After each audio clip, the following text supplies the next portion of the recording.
Hello and welcome to ACT Prep. I'm your English teacher, Miss Hebert. We have been digging into the ACT test, specifically the English portion of that ACT test. Knowing that English is the very first test in that section can cause some people some great anxiety. I hope that it is not causing you any, but I also hope that this course helps prepare you and lessen that idea so that you feel ready to tackle this ACT test, and especially the English portion.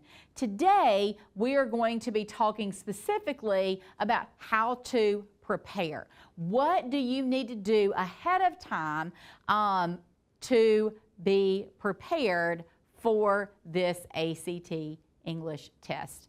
And specifically this English portion, because we want you to be prepared. It's important that you're prepared, because when you're prepared, you feel confident, and when you feel confident, believe it or not, you are more likely to choose the best response when you feel good, and you feel good when you feel confident. So let's dig in. What is the very first thing that will help you be successful or find success on the English portion of the ACT test?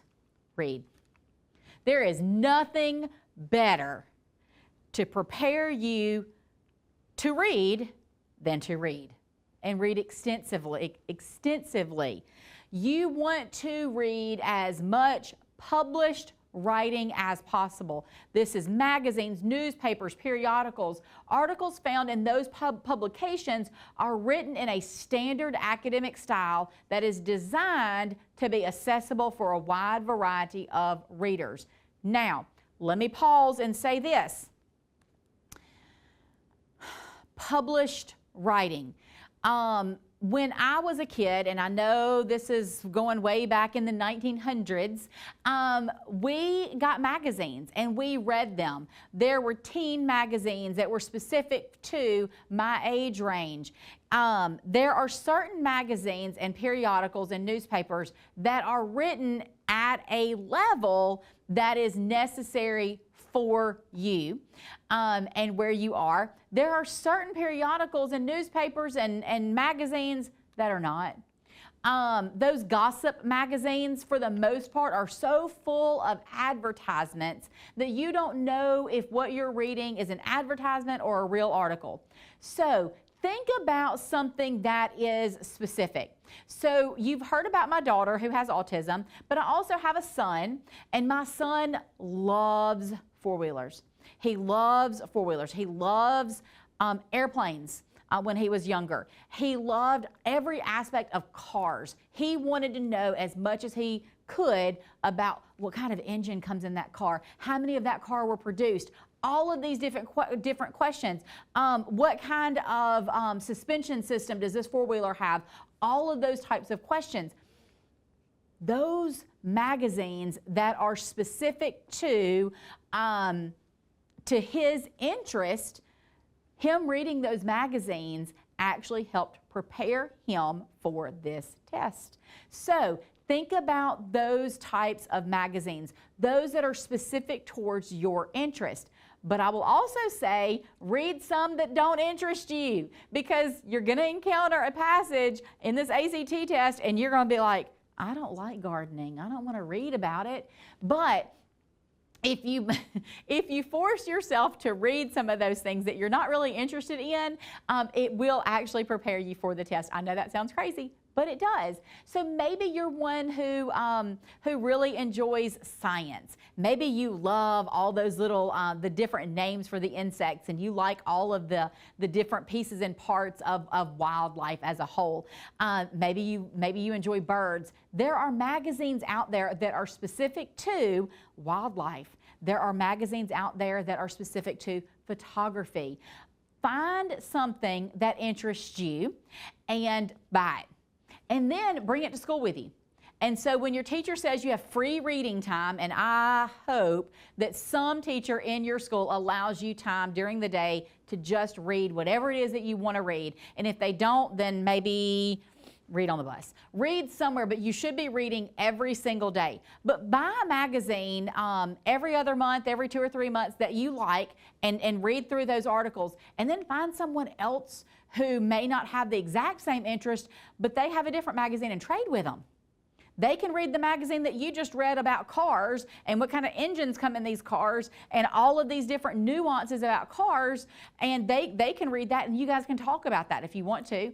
But those articles, those are the newspapers, those are the magazines that are going to help you grow in your knowledge, but also grow as a reader that is specific to helping you with the English portion of the ACT. Now, read selections of increasing difficulty. That's hard. That's hard to find things that gradually increase. And the best way to do that, remember I told you about Google Scholar?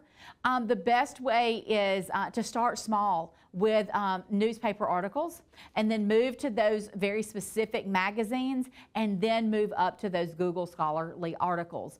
Now, if you find that newspapers are too easy, then you start, you only read one. If it's too easy, you're like, okay, let me move on to a magazine that's a little bit more difficult, it's written at a little bit higher level, and if there's no language in there that's difficult for you, or you find no challenge to it, then go on to the scholarly articles, because I guarantee you, you're going to find things in those scholarly articles that are going to be above your head. They're going to be difficult to read, but if you get your way through them, then you're increasing your ability to read those difficult texts. Practice active reading strategies. What does that look like? What is an active reading strategy? You want to focus on the topic and the purpose of the passage. As you're reading, you want to predict the content. What is the theme? What is the argument? And then when you finish, was your prediction correct? Underline the text and take notes to capture the main idea and those key concepts that support that main idea. Keep track of the opinions and the points of view, because there may be several different points of view. Maybe you're one that's reading one of those car magazines and they say this is the better engine, or this particular model was a better model than that one. That's an opinion, unless they can back it up with facts. But better is not, you can't say something is better than something else if there's not anything to back that up.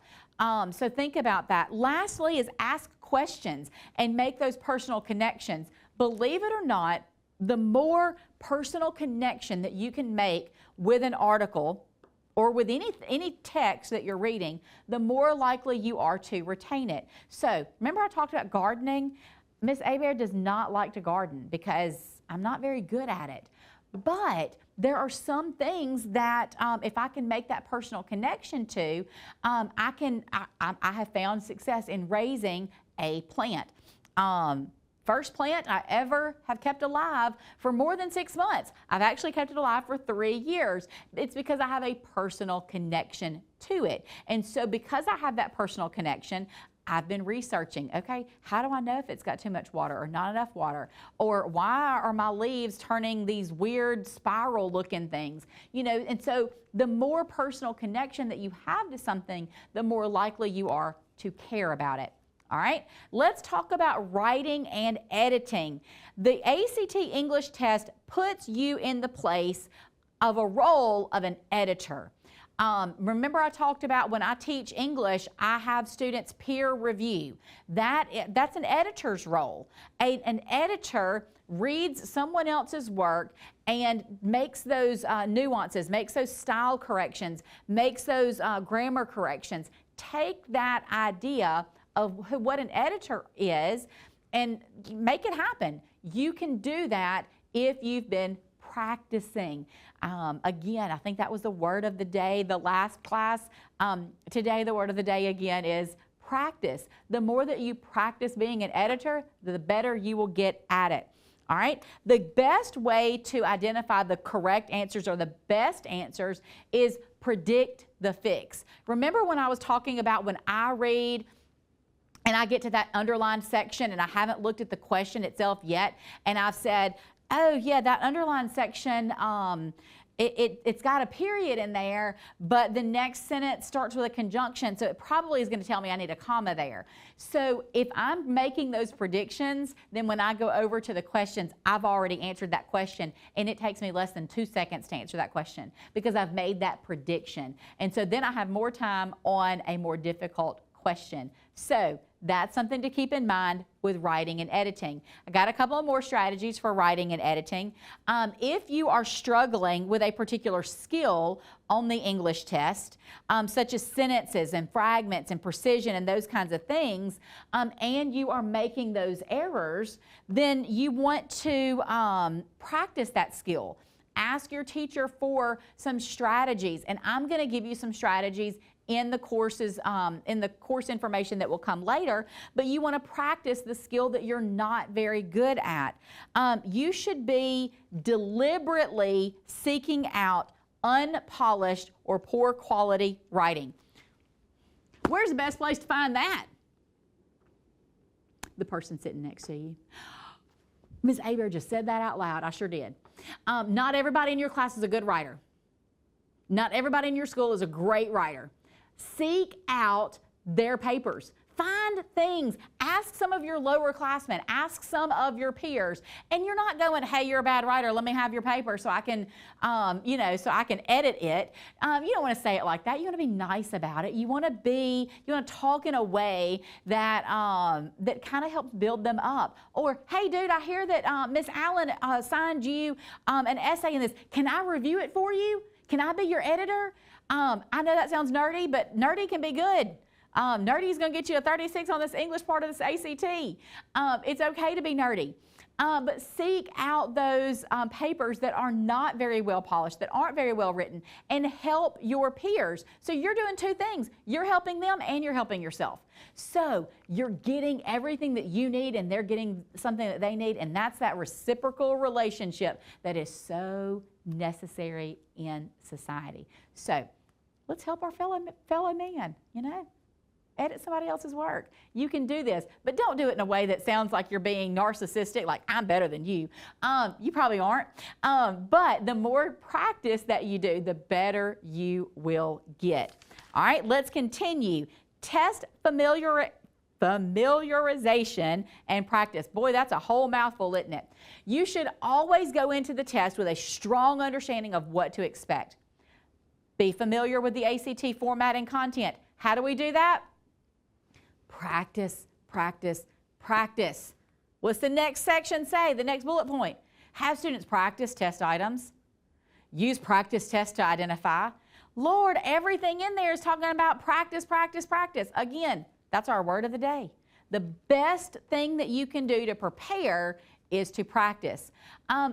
Self-assess where your gaps and misconceptions are. That is the last piece of that practice part, is knowing where you are strong and knowing where you're weak. And the best way to fix where you're weak is to find somebody else who's strong in that. So it may be that, that your friend next to you, man, he or she gets every grammar question right. They get in there and they know that stuff like the back of their hand. But you're not very good at it. You've got comma splices everywhere. You've got sentence fragments everywhere. And you're like, I don't know how to fix this, because you don't know all of the rules of conventional standard English. So find somebody that's better at it than you are. That may be your teacher, but it may be your next door neighbor. It may be the person sitting next to you in your classroom today. We don't know. I don't know who that person is, but you do. You know, if you have been doing peer reviews throughout your high school career, you know who is better at something than you are. Because if you are a good student, you seek them out to help you edit your paper. But guess what? You are probably really strong at something.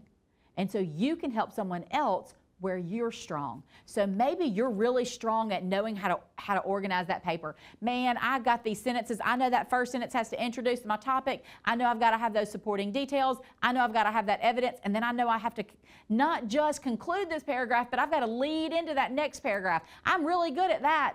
Well, there's somebody else that's not very good at that. And so when you are sharing your skills with someone, and then allowing someone else to share their skills with you, then that's the best of both worlds, and you're growing in both ways. So think about that and practice that piece. Next, we're talking about vocabulary. That's a big one, guys. We're going to talk about vocabulary for several minutes. Most humans, most Americans, let's just be real, most Americans do not have an extensive vocabulary. How do you gain vocabulary knowledge? How do you get more words in your vocabulary? You got to read. The more you read, the more you will embrace these different vocabulary terms. ACT is going to give you some terminology that you have never heard of before. I will never forget reading a novel and coming across this same word over and over and over again. And I say that, I don't remember what the word was, but it was, I knew it was a verb by the way it was being used in the sentence. And I didn't look it up the first time, but I kept reading my book and I kept reading my book, and the author kept using that same verb over and over. And so I finally looked it up and I was like, oh, that's really a neat word. And so I started using that, not immediately because I had to practice using it. When you come across a word that you don't know and you can't figure it out within the context immediately, then look that word up. The more that you do that and then take that word and add it to the words that are in your everyday vocabulary, the more enhanced your speech and your vocabulary will become. Think about, there are apps where you can do a word of the day. And so in the morning when you pick your phone up and you've heard your alarm and you turn your alarm off, you open your app and you get your word of the day and you read the definition and you read a sample sentence. And then you start practicing that word, practice using it. Your friends are going to look at you like, what the heck are you talking about? And you're like, oh, it's just this new word of the day app that I'm using. I'm trying to play with these new words and see how I can use them.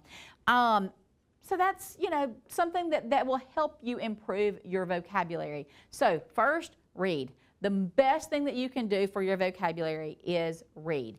All right. The next thing is something that your teacher can help you with. You need to prioritize what they call Tier 2 vocabulary. Now, what is Tier 2 vocabulary? It's a word that is not one that's typically used. A Tier 1 word is one that's kind of in everybody's language. Everybody uses it. And then you have Tier 2 words, and then you have Tier 3 and Tier 4, just depending on the nuances of those words. But your Tier 2 vocabulary may have multiple meanings, may be used in a variety of contexts. So here are some on your board that you will see quite frequently on the ACT that you might not hear in your everyday life. The word extracting, the word engaging, the word derive or regard or determine or reflect, adhere. Those are not words that you necessarily hear in your everyday language, but they are common words on the ACT. And so become familiar with those. I hope that the teacher in your classroom has a word of the day. I hope that they have a way of introducing new vocabulary to you and that you are practicing that vocabulary. The next slide, I told you guys we're going to be talking a lot about vocabulary. The very first thing on this slide is incorporate new words into your speech and writing. The easiest way to do that is to start with your writing, because if you're adding it to your writing, it's less intimidating. Some people don't want somebody else to correct them if they've used a word incorrectly in their speech. And so if you incorporate it into your writing, then eventually you'll feel confident to put it into your everyday speech. And the more that you do that kind of back and forth, put it in your writing, put it in your everyday speech, incorporate it daily, the more it will become habit, and you won't even know that you've learned a new word because you're moving on to another new word. And so it just becomes part of your repertoire of knowledge. Study root words, prefixes and suffixes. That's really important to to understanding, especially some of those, what I'm going to call tier 3 and tier 4 vocabulary that's going to be on the ACT test. You're going to come across a word and you're like, man, that sounds familiar, but it's got this prefix on, or it's in the middle of this word, so I don't know what all this other mumbo jumbo is. So if you know those prefixes and suffixes, and you know what those prefixes and suffixes mean, then it will be easier for you to take that root word and then know how to expand it to see what it means in that particular context. All right, the last slide about vocabulary. The ACT is not written in a way to intentionally confuse you. It's intended to be relatively accessible. They're written in a standard academic style, for the most part using that tier 2 vocabulary, but certain items, such as that precision or word choice items, may expect you to be able to understand and use not just tier 2, but maybe even some tier 3 vocabulary. If you find yourself struggling, practice, practice, practice, and look in the context to try to understand what that word means. Now, before I close for today, because our last slide is the end, before I close for the day, there are some words that are going to be used on the ACT that are not necessary. It could be a name, or it can be a name of something that is, you don't have a clue. Maybe the name is Miss XRCTYL. You don't know how to pronounce that. You don't know what that means, what that says, anything like that. Rename it. Rename that person, something that you do understand. So when you're looking at proper nouns are the names of things specifically. Maybe they're using a scientific name for an animal or an insect. Rename it. You don't have to know all of those things, because that particular word is not a vocabulary term. It's not something that they're going to ask you to be able to understand in order to be able to understand the passage. And you're going to come across that when we take our practice test, and we're going to be doing that next time. But you're going to encounter some words that you're like, I don't have a clue. How am I going to even read that? I don't know what that is. Name it something else. If it's a proper noun, if it is naming something, if it is something's name, it's obviously they're not going to use it in an English part for you to know, to be able to answer those questions. So another tip and strategy, free of charge, doesn't cost you anything, but it will help you understand that that's not part of the vocabulary that they expect you to know. So until next time, happy learning.